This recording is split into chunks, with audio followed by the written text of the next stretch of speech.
ஒரு ஆட்சி அதிகாரம் மட்டும் கிடையாது, இந்தியாவினுடைய இறையாண்மைக்கே அது கேள்விக்குறியாகிவிடும். இனிமேல் எங்கேயும் போய் மாறுதட்டி நான் தலைவன், இந்தியாவை ஆளக்கூடியவன் என்றெல்லாம் ஒரு பிரதமராக இருந்தும் கூட மோடி அவர்கள் இதை நிற்க முடியாது. இதில் இருக்கக்கூடிய உண்மைத்தன்மை அறிந்து அதனுடைய உண்மைத்தன்மைக்கு புறம்பாக எதுவும் நடக்காமல் இந்த விசாரணை குழுவுக்கு மட்டும் கிடையாது, இன்னும் வரக்கூடிய உண்மைகளுக்கெல்லாம் ஒரு அரணாக இருந்து இந்த அரசு இதை வெளிக்கொண்டு வரக்கூடிய ஒரு பொறுப்பில் இருக்கிறது.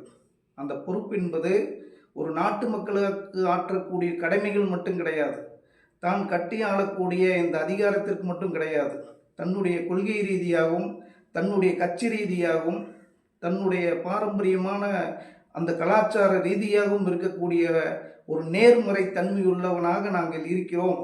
எப்பொழுதும் மக்களுக்கானவங்க தான் நாங்கள்.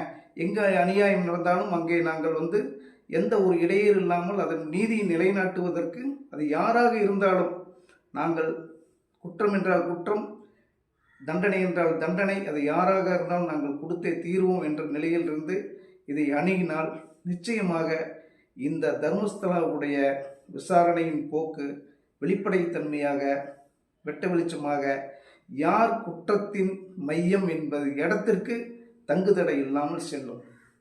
இதில் ஏதாவது பாரம்பரியம், கலாச்சாரம், வழிபாட்டு